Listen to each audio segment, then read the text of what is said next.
The world is a global village. And that's because information travels beyond boundaries. And on This Morning on ITV, we guarantee unbiased analysis on topical issues that will educate you, entertain you. So join us. Join us. Join us. Join us. Join us. Join us. Every Sunday to Thursday, 7 a.m. to 10 a.m. on your ultimate news and current affairs program on television. This Morning on ITV, TMI. Join us. Thank you so much for joining us on TMI Tuesday. And we'll be looking at very, very sensitive topic today. As you know, we are in the fight in search of ensuring that we have security guaranteed in Nigeria. It is a responsibility of all and sundry to ensure that we have secured lives. Actually, is the fundamental right of the citizenry to be protected by the government, to ensure that the laws work, to ensure that we have law enforcement agents at all places to checkmate crime, criminal activities. Well, just discussing this with me, I have a political scientist, one who I see as erudite in that field. He's no one else but Neville Obakedo. Many thanks for coming, Neville Obakedo. Good morning, viewers at home, and thank you for inviting me. And of course, I have a social media influencer, and he is known as but Egosa Agbonifo. Thank you for coming. Thank you very much, Mr. Philip. Well, it looks good to know that we are alive. At least we can see ourselves. But another thing is ensuring that security is guaranteed. In Nigeria, it has been all the way the fight against insurgency, like we read on the papers, Neville Obakedo, like we read on the papers this morning, where 16 persons were killed, including the suicide bombers themselves at Borno. And all of these attacks go a long way to show that it's not still over yet. And what again can we say is the antidote to ensuring that all of this come to an end, Neville, as a political scientist that you are? First and foremost, before we talk about bringing insecurity to an end, we need to first and foremost look at what is security, national security, and the factors that predispose insecurity in a nation state. The literature is replete with various definitions of the concept of national security.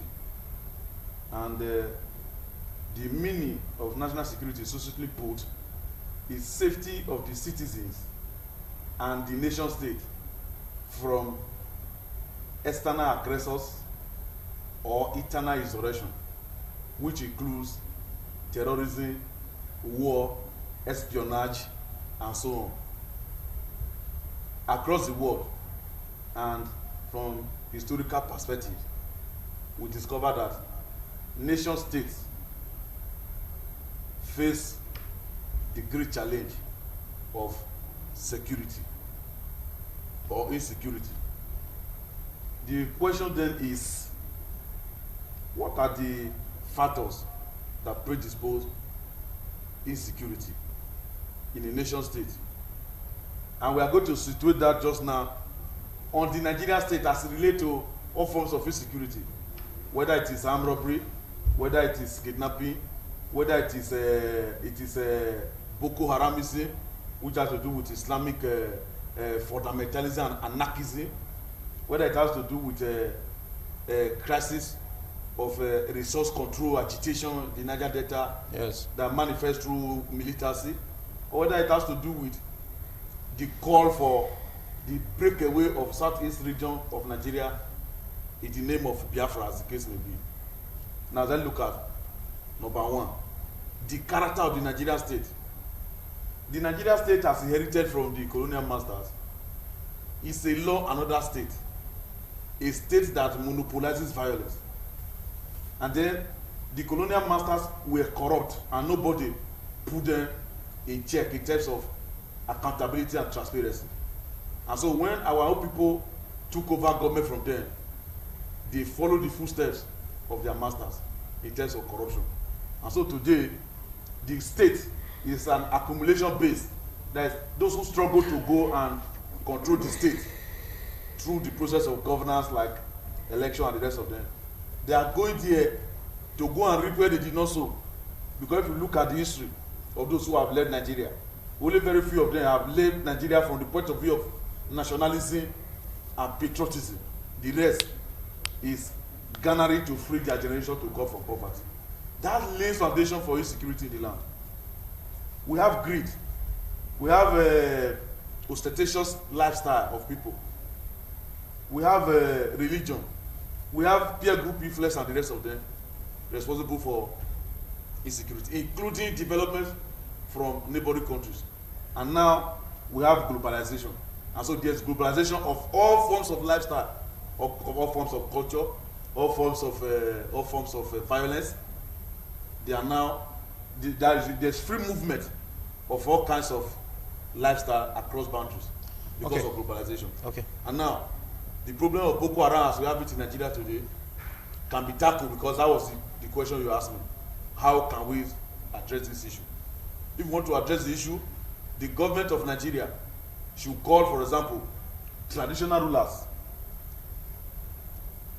from the northern part of the country, Islamic clerics from the northern part of the country, past military officers or retired military officers of the northern part of the country, political leaders of the northern part of the country, and let them know that, first and foremost, they should ensure that their teeming population, young population, is accommodated in the distributive legacies of government. And then they should also let them know that the aspect of Islamic religion that preaches violence should be downplayed, especially the one that have to do with jihadism, that is fighting for God. Then government should give them an assignment that if we now hear of any form of fanaticism in your domain, in your territory, the government will clap down on you. Okay. Thank you. Let me pause you there. Many thanks, political scientist that you are, Neville Obagado. Well, you went through a lot in giving us like the political history briefly, and how all of these issues came about. And back to you, let's look at the aspect of the leadership style of the present government of President Muhammadu Buhari. It has been the efforts of every administration to ensure that it's able to tackle insecurity, is able to ensure that we have a better lifestyle, most especially as it pertains to killing insecurity in the land. What you see as still missing? Thank you very much. You see, I've always said it time without number. Our security agencies, they have a lot of work to do, because I feel if I'm benefiting from a particular place and there's a lot of budget assigned to that sector, I will ensure there's no peace. So this is a very sensitive issue. You and I know that. So when you have people that are handling the security apparatus of Nigeria, and the situation whereby a lot of budget is put, when there's corruption there, the problem will never cease. There's what we call backfunding. You can backfund it to create more crime, so that the budget will be more. When you say Operation Python dance, there's money assigned to it. There are people that will sit on the money. So when we keep having this circle of corruption in our security system, there will never be peace. So we shouldn't be too holistic and trying to shy away from the truth. The major problem we're having here is the corruption that is still eating deep into us. So I don't see how you expect the president to work if they don't arrest corruption to the lowest, to the barest minimum. Because if in the army, in the security apparatus, you have a functioning system, then you can really work on the security. You trap. There is information gathering. The weapons come from particular spot. There is a movement of weapon and all that. So you don't expect the Boko Haram people to just lay siege of Nigeria without the information of these people that tend to protect us. So there's complexity in it. So if you look at it, we must tackle the corruption inside the security apparatus to get a good result. If I get you properly, did you say that the aspect of budgeting money or more funds into fighting insecurity is even a reason for crimes to increase. No, get this right. I said when there is corruption, Yeah. these persons will ensure that there is no peace, so that there will be more money for them to eat, not more money for them to work.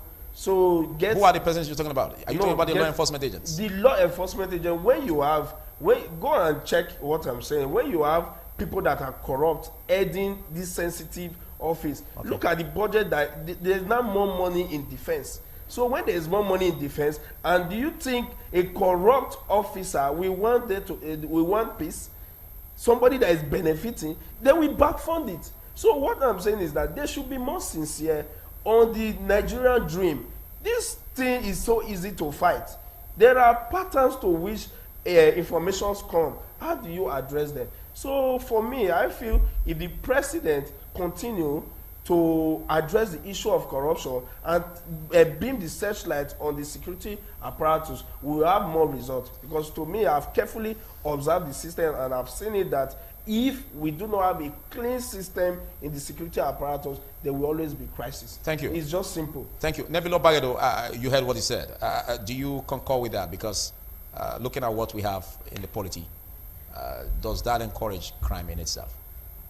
You see, I started by saying that nation states across the world, and historically too, they experience or they have experienced security challenge, and Nigeria is no exception, especially in this era of globalization. Let's take a look at the West Africa sub-region. The Republic of Cameroon is a neighboring country. As we speak, there is a great security challenge in Cameroon. What is the great security challenge? Number one, they have the challenge of Boko Haram in the northern part of the country. If you treat it into a part of Cameroon, because Cameroon is part of the Lake Chad Basin. As we speak, the southern Cameroonians, like the Biafrans, they are calling for a breakaway. They want to break away from Cameroon. They said they are Anglophone. Now, that is a huge security challenge for the Pobia-led country. Let's move from Cameroon to another neighboring country like Togo. Okay, briefly you do that and then come back home. Yes. Togo as a country is facing a challenge. What's the challenge? Togolese are saying they want an end to the political dynasty of Yansigbe Eyadema. If you move from there, you go to Mali. You see that Malians are facing the problem of Islamic insurgency, and so on and so forth. Before you go to other parts of the world, if you go to Spain, an advanced country, you see the Catalonians are saying they want to break away. If you go to Iraq, you hear the Kurds or the Kurdish people want to break away from Iraq. If you go to Turkey, the same thing. So the issue of security as a challenge is facing every country of the world, including the United States. It's a global thing. Yes. Okay. Now, that's where I disagree with my co-discussant here when he say that it's because of corruption. That is why security is still pestering and so on and so on. Insecurity is still pestering. Now, is it because of corruption that we still have insecurity in America?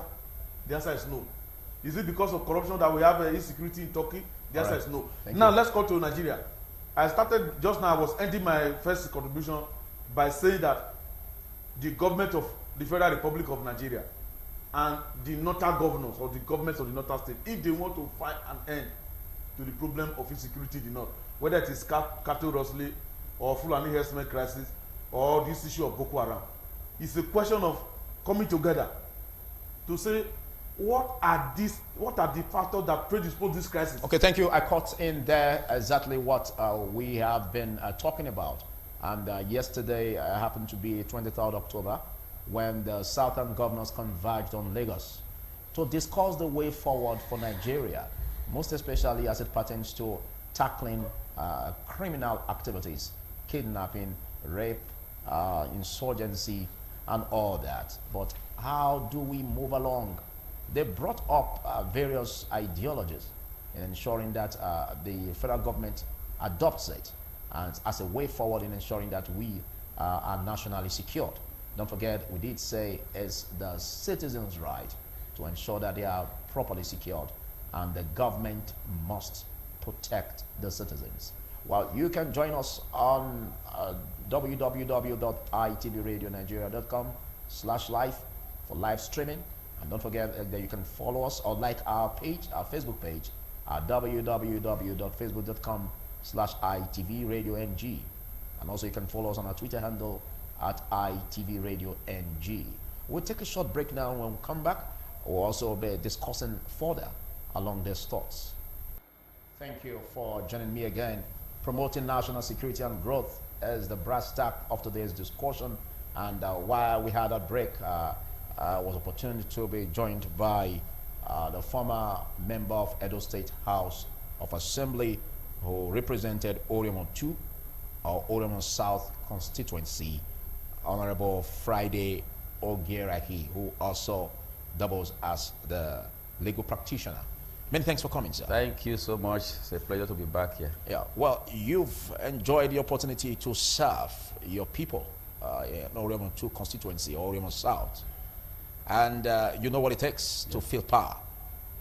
Let's look at the history of Nigeria's leadership in tackling national security. What do you see as still missing or can be done to ensure that we have that secured for the citizens? Well, thank you. Let me say this, that as far as this topic is concerned, I will sound very, very pessimistic about whether we can make progress as a country and whether we can also ensure security, you know, given the kind of leadership style and the governance style that we have.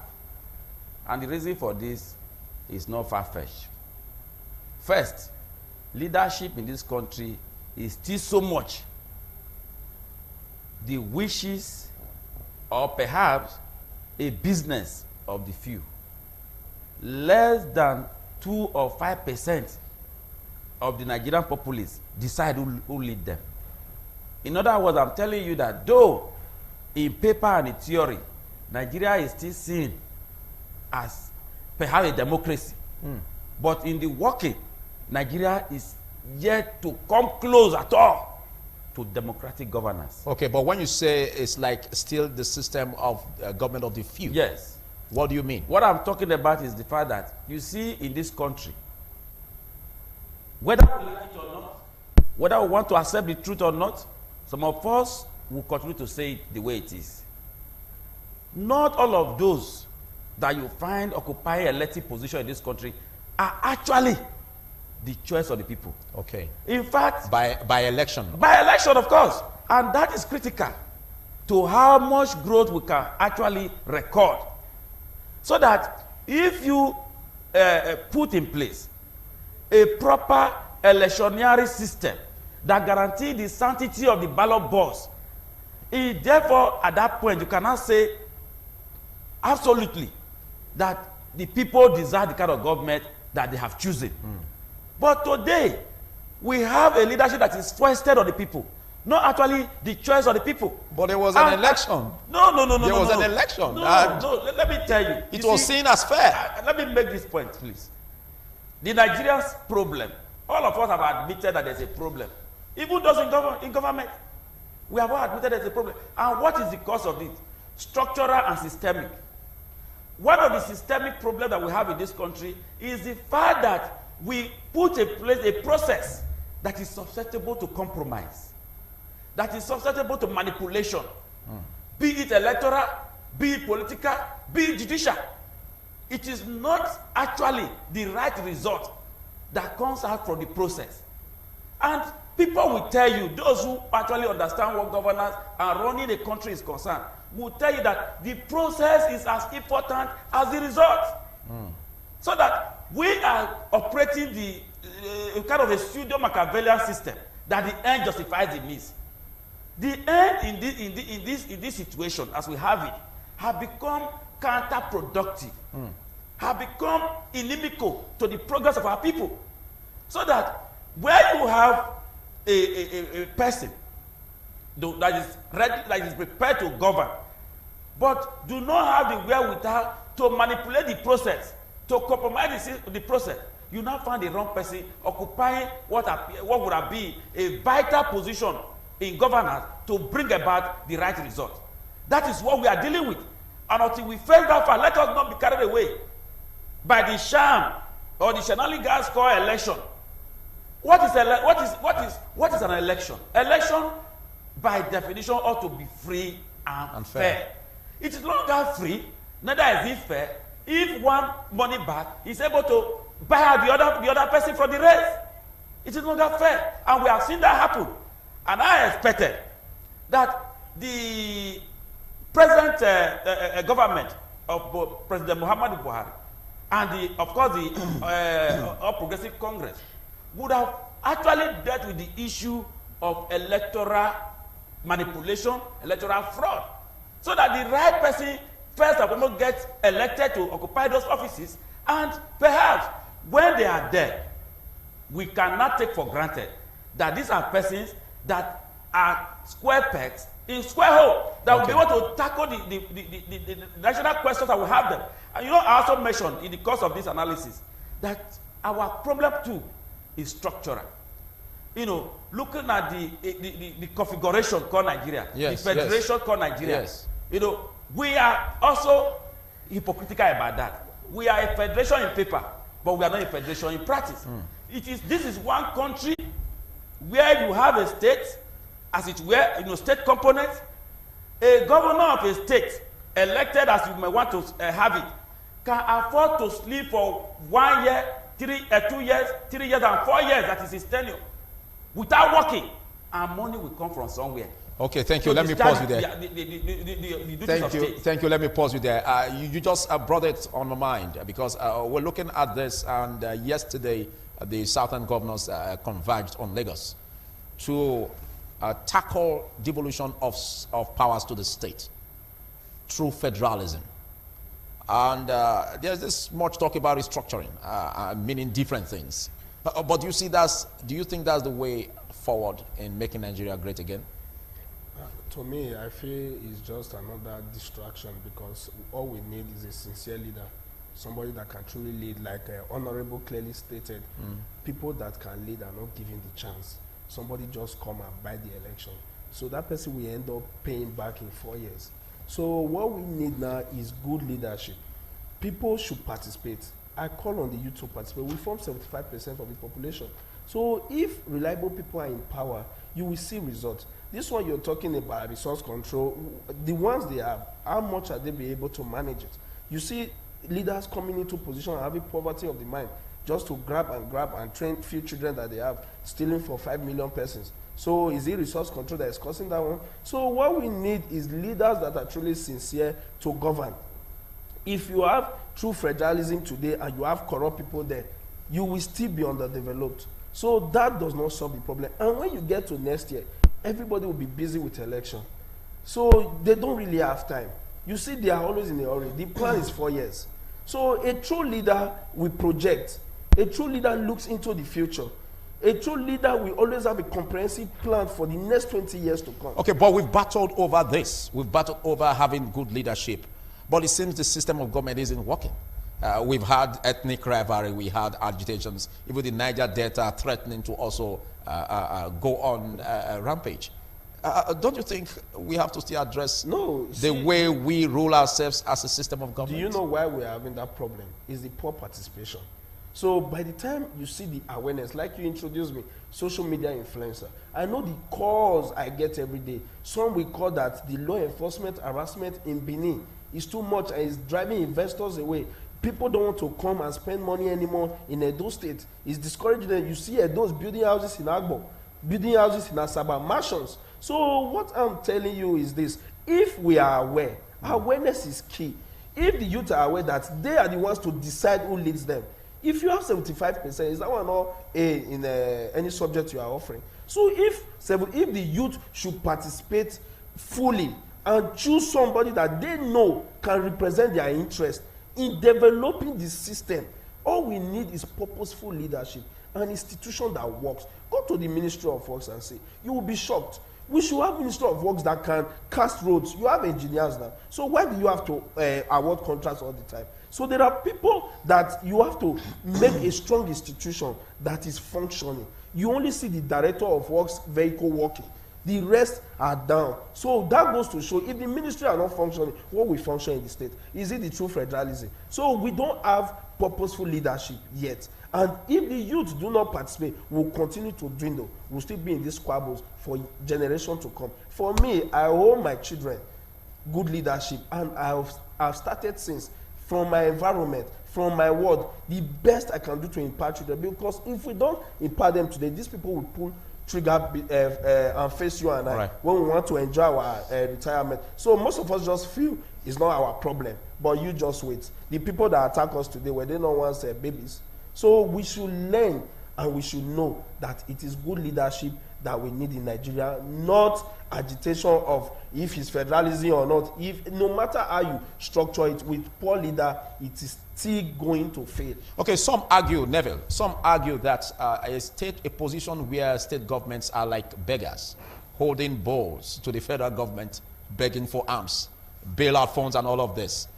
If there is restructuring in the line with devolution of powers to the states, giving them the powers to explore their mineral deposits, that will go a long way to make funds available for the states and also go a long way to help tackle insecurity and encourage economic growth. Do you concur to that? Well, I agree. But before I give you the reasons why I agree, co-discussants have said things about democracy and the crisis of chronic legitimacy in terms of being able to, for the people being able to elect their leader. That crisis is not the crisis the way Honorable explained it just now. The crisis is more than that. More than For example, yes, you come to, there's a general election where party A and party B, APC, PDP will bring their candidates to compete for that election. The question is, the eternal democracy in the parties, in APC, in PDP, in APGA, and the rest of them, that threw up those candidates, were they transparent primaries? That's where the problem of getting wrong leaders come in. It starts from there. Yes. So when they now impose the candidate, and the candidate become president, the candidate become governor, the candidate become House of Assembly member, that's where you have the crisis. So let there be transparent, free and fair primaries in all the parties for the leader, for the people that we actually lead our society with purposeful mind to emerge. That is that. For more than 12 years now, governors of southern Nigeria did not meet, whereas their northern counterparts have been meeting since democracy started. That is why I've always accused southerners of bongafish civilization. The bongafish that we eat, if it is alive, the eyes are open. If it is dead, the eyes are also open. So you don't really know the difference. Okay. Yes. So as we are talking here now, you see cattle raiders around, you see people from the north. I'm not having any problem with them. They are Nigerians. Yes, they are Nigerians, yes. You see them, anytime you see them with transistor radio, they hear what is happening in Nigeria more than those of us who are here, who say we are educated. That is part of the Bugafi civilization I'm talking about. Have you embarked on that poll collection? Yes. That is it. I'm giving you authentic information from the research report. When did you conduct that poll? It's a continuous process. It's a continuous process. I can still conduct another one. Still talking about conducting polls. As at this morning, the Worldometer is a website for gathering the population growth of nation state. Said the population of Nigeria as at this morning, early hours of this morning, is 192 million plus, with over 67 million being youth. And out of the 67.something million youth population, over 30 million of them are unemployed. Jobless. Yes, and they are finding it difficult to survive. I expected the governors of southern Nigeria that converge on Lagos to address that problem of astronomical growth of youth population and how it has a link with the issue of insecurity, whether it is armed robbery, whether it is kidnapping. That's one. I scored them low for not discussing that. Really? Yes, because it has implication for growth. Okay. As recent as some three weeks, a month ago, the police command of neighboring state here, this is our neighboring state, is Ondo State, said they arrested 2 different Boko Haram suspects around Ishua. That in the process of interrogating them, they said they came to Ondo State to unleash terror. Unleash terror? Yeah, to unleash terror on Ondo State. If a Boko Haramist is coming from Maiduguri, from Kano, from Sokoto, anywhere, to Ondo State to unleash terror, it means they are likely to also unleash terror on Edo State and other southern states. I expected these governors. But that's the essence of the synergy that they want to do, to ensure that they are able to collaborate and tackle crime. In the course of directing this question towards us, you itemize the points for discussion. So the one I'm talking about now, this issue of Boko Haram threat, was not part of the points that they labeled for discussion. Okay. Now, these certain states that met in Lagos, they have serious crisis of rising debt profile. Permit me, I have summarized them here. Southeast, they have 5 states. Abia State, they have a debt profile of 78 billion. Anambra State, 11.7 billion.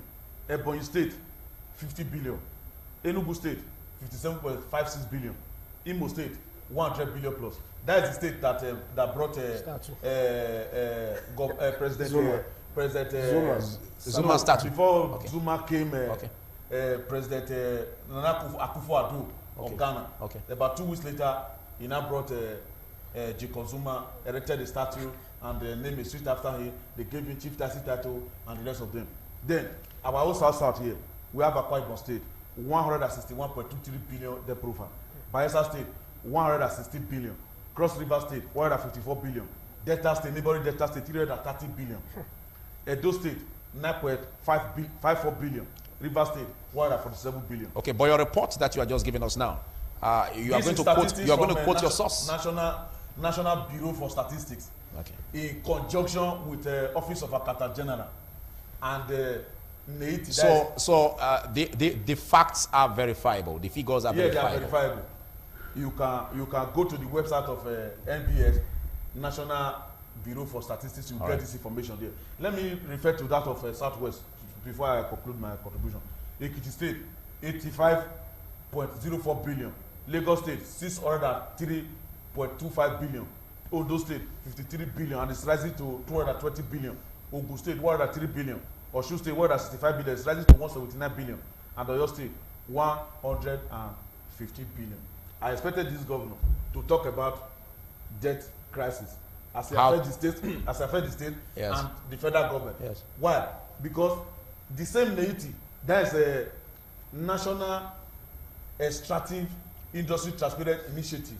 They came up with a report recent as July, that NNPC refused to remit 7.2 trillion naira of dividends from NLG, Nigeria Liquefied Natural Gas, to the federation account from 2000 to 2014, and we have a budget of 7.9 trillion, and the government is going to borrow $5.5 billion to be able to finance that budget deficit.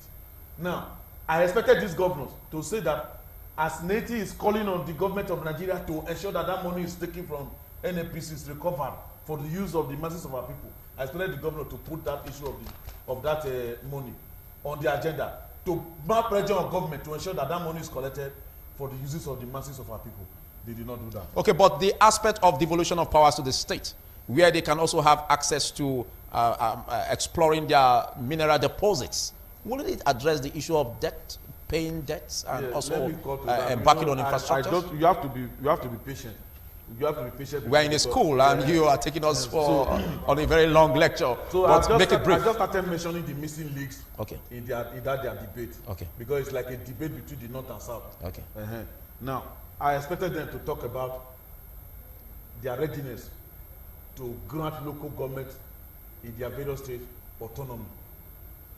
I expected them to talk about non-payment of pensioners' salaries and their gratuities on their pension. I expected them to talk about corruption in their state and at federal level. let it form part of their communique.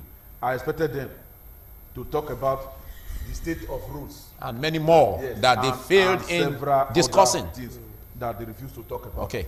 Now, it is true that Nigeria is not operating a federal system of government, but on paper, Nigeria is said it's to not be operating a true federal system of government. Yes. It's not operating. Nigeria is not operating because system this of Federal government. Republic of Nigeria, and as far as I know, that's what we practice. Yes. You know that one of the reasons why you invited me here is not just because I'm a public affairs analyst. It's because I teach post science, and this topic, federalism, is a major topic in government and major topic in post science. So, even though I'm not the one who came up with the idea of federalism and the characteristics and the components of what should be a federal state, I can say authoritatively that I'm an authority when it comes to a debate on federal system of government. In contrast distinction to the position of those who are in government who did not study politics, or who did not study post science, or who did not even study law and see the application of the legal aspect of federalism. So please permit me to continue from where I stopped just now. All right, on sir. the issue of federalism. I said the Nigeria state is not a federal state. It is only a federal state on paper, but in practice, it is not a federal state. Now, as the governors are now calling for a true federal state, that is restructuring, which Honorable alluded to when he talked about political configuration of the Nigerian state, the structure. Now, those who are managing Nigeria and benefiting from Nigeria, to allude to what he said when he was talking about the issue of those benefiting from insecurity, is that they do not want Nigeria to adopt a federal system of government in its true sense. So what we are operating now is an adulterated federal system of government. Okay. That's why people are calling for true federalism. Okay, thank you. And when there's true federalism, there will be equal distribution of power between the federal and the component units, to the extent that both of them are independent and coordinate. And in that sense, each state will now control its own resources and pay royalties to federal government. If that is missing, state will still be begging the federal government for bailout and for assistance. And the earlier we do that one, the better for Nigeria. Okay, thank you very much. It's one thing to say all of these very, very beautiful, candid points, but sincerity of purpose of the leaders is another thing. Take it from there, please. Yes, that is where I will agree with my brother. You see, there is need for sincerity, and there is need for commitment, and there is need for patriotism and nationalism. Yes. You see, there is so much rhetoric about the need for Nigerians to love Nigeria. It's not being demonstrated and seen in the country that we have. With the greater respect to the few who might have those notions in mind. But I want to tell you that most of the persons that are in leadership position in Nigeria today believes more in Europe and America and even Asia than their own country. That is why there is this pursuit by them to outdo themselves. Who has one building, property, or cash in foreign clime other than their own country. That is why they will struggle to have their children in the best schools abroad, while they leave those, they purport to be leading bereft of material need, bereft of social need, bereft of whatever need that government is supposed to owe to them.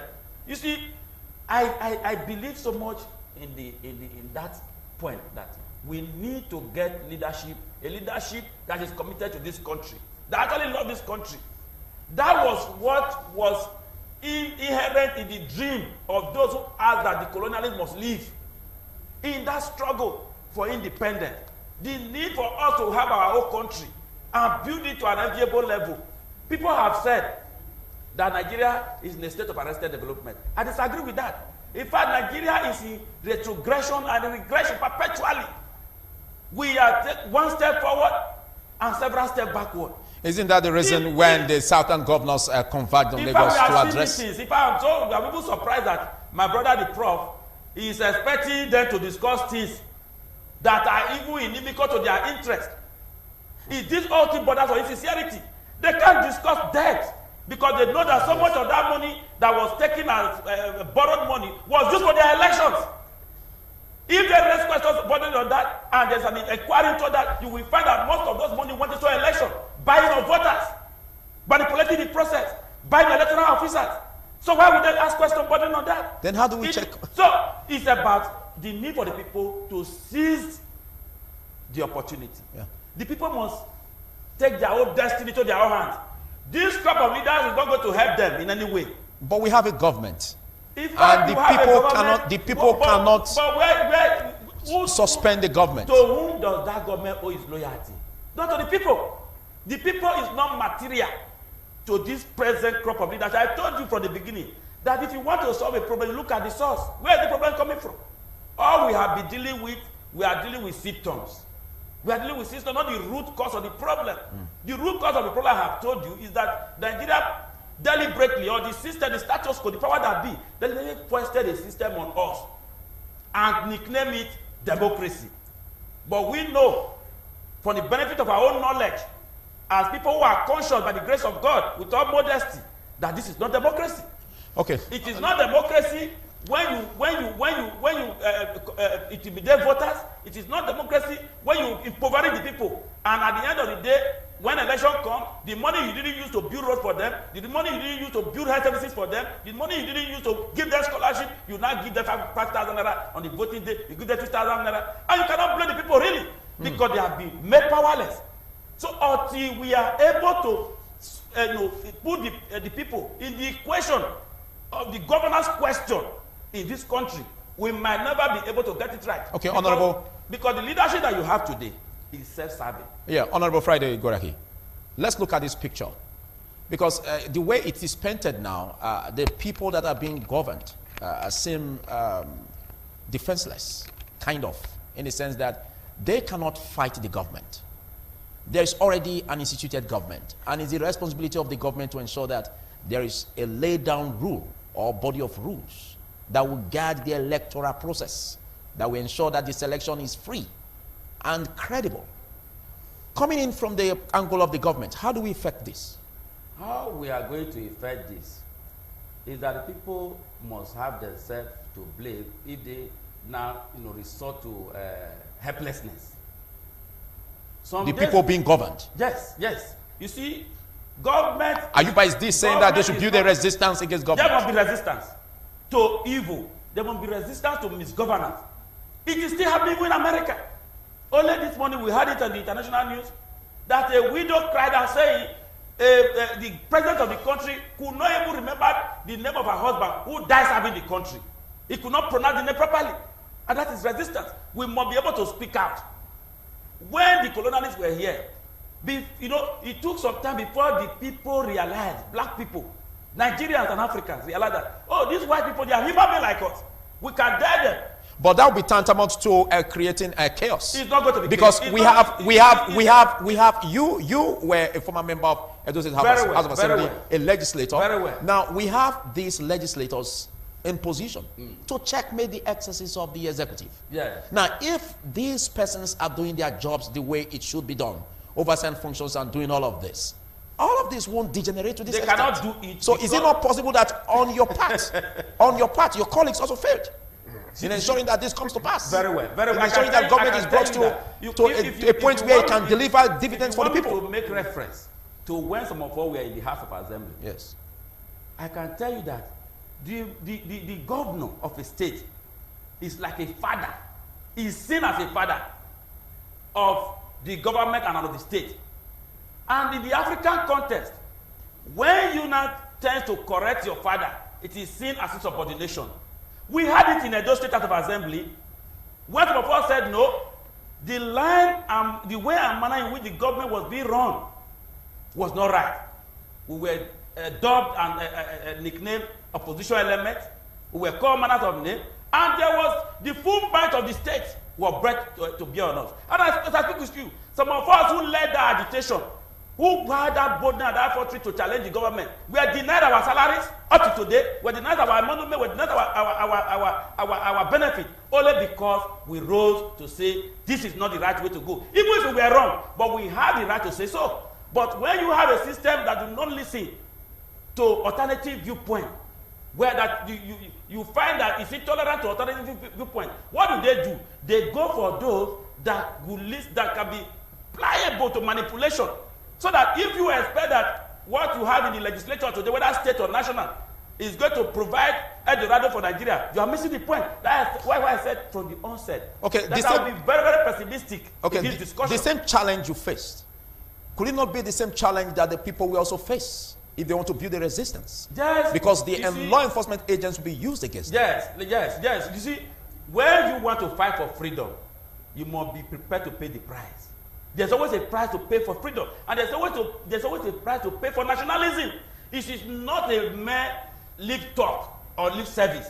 If the people are ready to salvage the situation, to ensure that the dream of the founding fathers of Nigeria is realized, which is that a country that we can be proud to call our own, a country that do not devoid its own inhabitants, because today Nigeria is already a system that devoids its own inhabitants.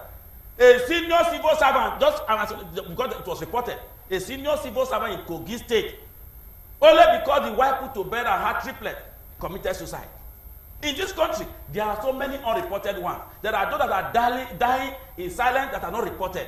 This is already a country that there are people, until recently, when they say, oh, because of an accord between Nigeria and the European, they have not made a blockade that will make crossing the Mediterranean Sea impossible or difficult, as the case may be. Where, of course, you have youth who could no longer bear the starvation, the hunger, the deprivation, the destruction of their destiny, migrating illegally through the Mediterranean desert to Europe. So what we are talking about is that the people must themselves rise to the occasion. We must have that leadership of the people. Without causing chaos, without causing pandemonium, without causing lawlessness. Because that is not the essence of this platform. It is their own country. Yes, thank you. Their own country. Thank you. So if it is their own country, they must build it the way they want it to run. Let me pause you there. Let me just make this point. I told you just now that this country is no longer in a state of rapid development. We are in a state of retrogression. You will recall, as a growing-up child in this country, that you could have pipe-borne water from public water supply. What has happened to that today? You will recall that we had educational institutions, public schools, that was a pride of our time, of that generation. What has happened to public school today? How many of the public officers have their children in public schools? Have we asked ourselves that question? Thank you, Honorable Friday Goraki. Well, in case you're just watching us, you just joined us as This Morning on ITV, and I've been speaking with former honorable member of Edo State House of Assembly, in charge, who represented Orioma constituency, and also I've been having a chat with a political scientist, Nebilo Bakedo, and the social media influencer, Agbonifo Egosa. Well, looking at this aspect is to correct the ills in the society, and it's not to encourage chaos. And what the honorable member is already saying is that we should ensure that we resist any government that wants to bring policies that are obnoxious. But how do we resist that? We have the different arms of government. We have the legislature, we have the executive, we have the judiciary, and these are processes, these are arms of government in which democracy that we practice has brought about a technical way, or brought about a way of balancing the ills in the society. Now, you made mention of the fact that leadership failure is responsible for the problems that we are in. Yeah. Don't you think we can correct that leadership failure through elections? Yeah, thank you very much. We can't correct it by participation. And most people are not aware, when you engage the youth, you see they tend to be, they are not encouraged with the system. They don't want to participate. So what I'm doing is to give them orientation about the way to go about it, to bring them into the fore. Because if the youth should participate massively, we will have results, because this crop of leaders, we are tired of them. So the youth just want somebody that we champion their affairs and they are ready to contribute their quota. So for me, proper orientation and electing the right person will give us a good platform. Okay, but, you heard what Honorable said, and Neville Obakedo. Yeah. A situation where there is lack of internal democracy. Okay. A situation where there could be some political gladiators, okay. godfathers, okay. that want to promote a particular candidate okay. as against the popular candidate. Okay. How do we cope with this? Yes, there was a time I spoke about that in one of your programs about the leadership of the party. I guess most of them, they've learned their lessons. If they don't, they should serve somebody that is truly willing to lead. You know, the corruption still goes into the party system. So, and like he clearly stated, it starts from there. If the party can serve the right candidate, that will be better. In a situation whereby you serve a candidate that you start sharing 5,000 naira to the electorate, meaning you're going to be indebted to the person that sponsored that election for a very long time. Why don't just leave it open for somebody that is popular among his people? So for me, I feel the party have a long work to do. The party is responsible for the underdevelopment. So if the party must have a clear way, they should serve candidates that are popular, candidates that have the people at heart. Because one thing is clear, when you complain of underdevelopment, it's as a result of our leaders not loving their people. Because you cannot steal from your child because you love your child. So why steal from the people that you claim to love? So we are underdeveloped today because we don't love the people we govern. So it's so painful. So when I look at the system, it touches me so much because we need leaders that can carry the people along. Give them the basic amenities that they need. They are not asking for so much. You come, you have your wardrobe allowance, you have your vehicle, you have so many things that will be okay for you. Contentment. If we do not have leaders that are contented, we will have problems. I always tell people, lifestyle matters. Go and look at the antecedent of who you are electing. Where is this person coming from? What are his pedigree? Don't just come and pick them from nowhere. So for we, it's a clarion call. And the only people to change the system is the youth. If we form, like the professor clearly stated, the population of the youth, if we are 75% to 80% of the youth, meaning we are the ones making things to slow for us. Yes. Because if we make our good effort, we'll get the desired result. For me, the youth should unite and take the destiny upon themselves to take over leadership. 2019 is just around the corner. This is the time to search for somebody that is viable, that can lead well, that can give the desired results. Can you take money politics away from this? Because there's a way money is being dangled before the youths. Okay, and that could make their minds change. Is it possible? You see, when you talk about money, now there's a generational shift. When I did a diaspora tour in Atlanta, I even went to Istanbul and some other countries. I heard them talking. They are very interested. They want to change the system. You just watch out because they are tired of this old crop of leaders. They want to participate. So you'll be shocked in 2019, nobody will collect your money. They will collect it and disappoint you. In spite of the hunger. They will collect it and disappoint you. In spite of the deprivations. Okay, but before I come to you, Honorable, I want you to take it from there. Neville. What should I take from there? What we've just been saying, the aspect of money politics being coming into the stream of the elections. Okay, how do we tackle that aspect? Because that goes a long way to bring on board those persons who really did not really take a popular vote, who really were not seen as the wishes of the people. So how do we do that? Let me start by reacting to what Honorable said. Concerning this You're taking us back? Yeah, it's part of the discussion. Okay, do that briefly. That as we are today, we need a revolution. Okay. He was talking about the revolution. Then you said this is calling for chaos. It's not calling for chaos. The question is what kind of revolution? Yes. He made mention of our people who fought for independence. I say they negotiated independence, not that they fought. I'm saying that they negotiated independence, they did not fight for it. Okay, so we're looking at peaceful revolution. Yes. Now, peaceful revolution. It could be peaceful. Awolowo and Azikiwe and the rest of them, they acquired the white man's knowledge. they demystify the white man. And they now say, okay, let us engage this white man. That was how they were moving up and down, going for conferences on how to change the Nigerians, the colonial master, and set them packing. All right. Now, in the same vein, Nigeria should also acquire education and know the strengths and weaknesses of the people that are plundering the state in the name of leadership, so that they can also continuously engage them.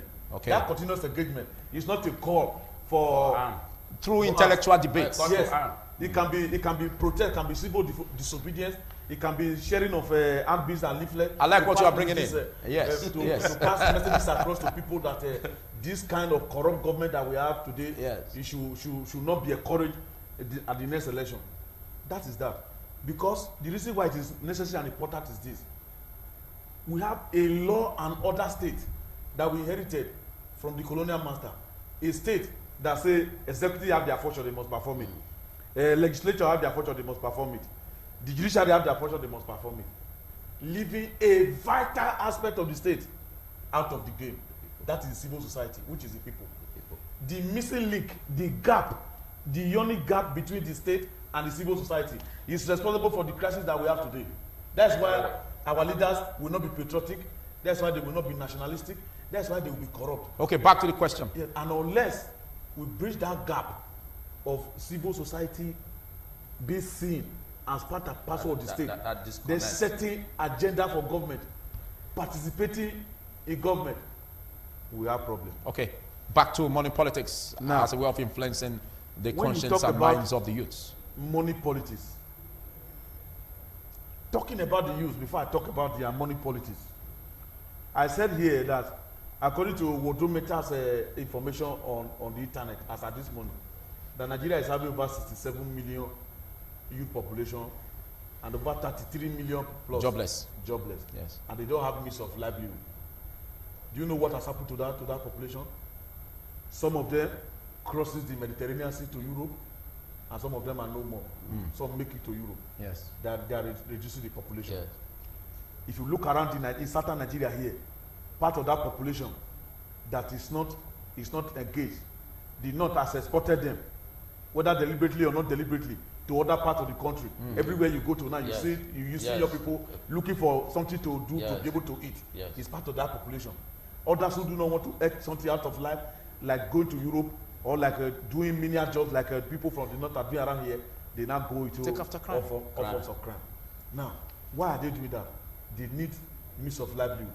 And if any government want to fight insecurity, like the governors that gathered in Lagos, like those that gathered, like those that gathered in Abuja, they first and foremost should address the issue of stomach democracy, because we are talking about democracy in Nigeria. They must first of all address the problem of stomach democracy. And now having the problem of stomach democracy on election day, somebody who has not eaten for 3 days, or maybe it was on a feeding formula or formula A of 010 or 001. That is eating once a day, either in the evening or in the morning or in the afternoon. All right. And then you now go 2,000 before the person. And this is someone who has not seen 2,000 for the past 6 months, 1 year. He will gladly collect it. Or when they are standing on the queue to vote, they will say, okay, look at the 2,000. Just let our agent look whether you vote for APC or PDP. If you vote for PDP, the money is here. Come and take Show it. your ballot. Okay. Yes, They vote for APC. Just So if it is both parties, whichever way, yes. But just as you pointed this brilliantly, and as you also pointed the fault of the southern governors that converged on Lagos, don't you think that you also you failed to mention the fact that the legislative arm rising up to the occasion to checkmating the excesses of the executive? I expected you to take that line. Was it an oversight? That word you failed.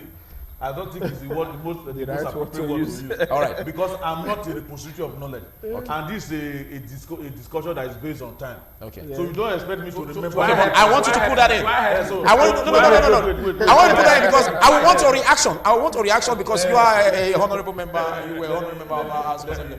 Put that in. Yeah. Let me react.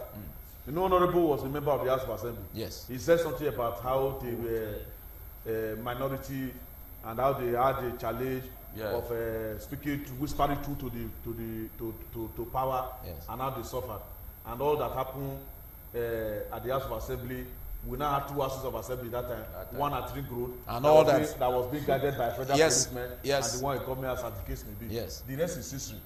If it is true, what he's saying, that if it is true that because they whisper truth to power, that was the reason why they suffered. Truth. Yes, I don't remember. I wasn't remember. I'm not the man. You said if you say it was more than a whisper. We spoke it loudly. All right. No. In a democracy that is not mature, in a democracy that is adulterated, in a democracy that is not rooted in the people, that is a civil society, that laid the foundation for government to emerge, you face this kind of crisis.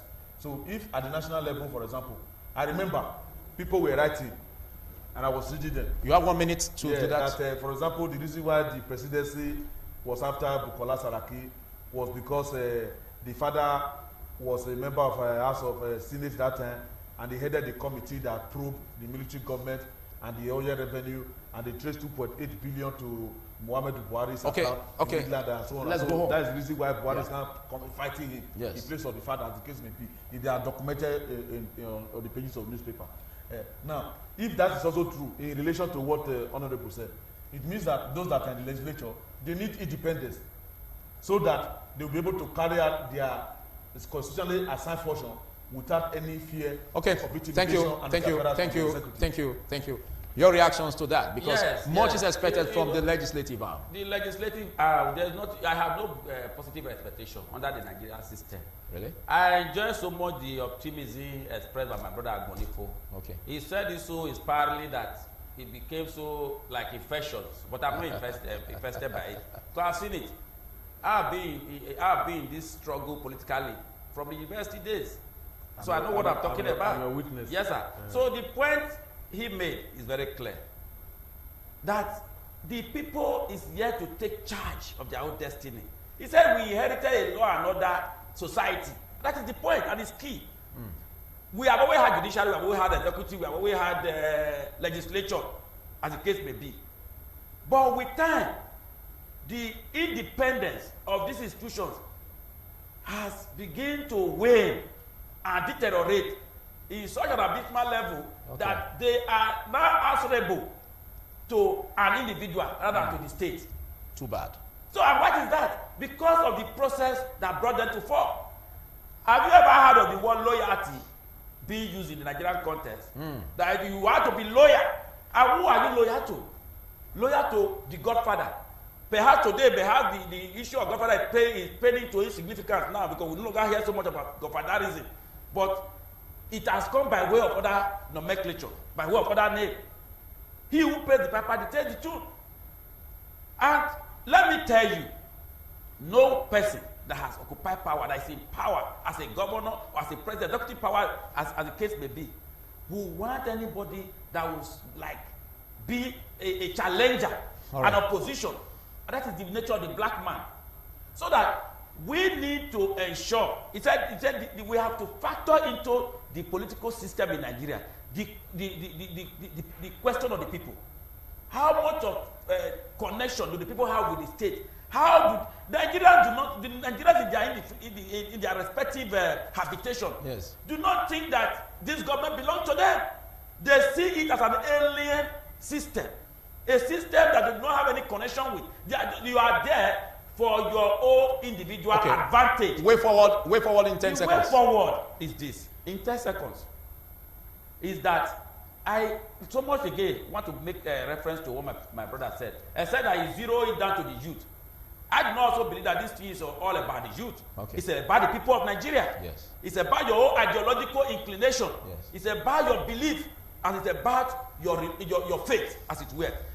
You see, in this country, the leadership must assume some level of moral superiority that will redefine the value system. In today's Nigeria, money is everything. And that is a wrong orientation. Even in governance, as you have in the state, as you have within the individual. We just hope that there will be a change in that direction. Nothing today is abominable anymore, provided it uses money. Thank you. So that the government, like I said, must occupy that moral pedestal that it's supposed to be ensure that money is de-emphasized in our politics, in our religious faith, in our day-to-day affairs. We must de-emphasize money. We must bring about that value system that favors meritocracy, that favors hard work, that favors dignity, that favors honesty. Until we have that kind of government in place, we will never be able to get it right. Thank you very much, my distinguished analyst. Thank you, Honorable Friday Ogeraki. Thank you, Nebilo Bakedo. Many thanks. Social media influencer, Agmonifo Egosa. Thank you for coming. Well, we'll draw the curtain on this segment. There are other segments on TMI. Don't you go away.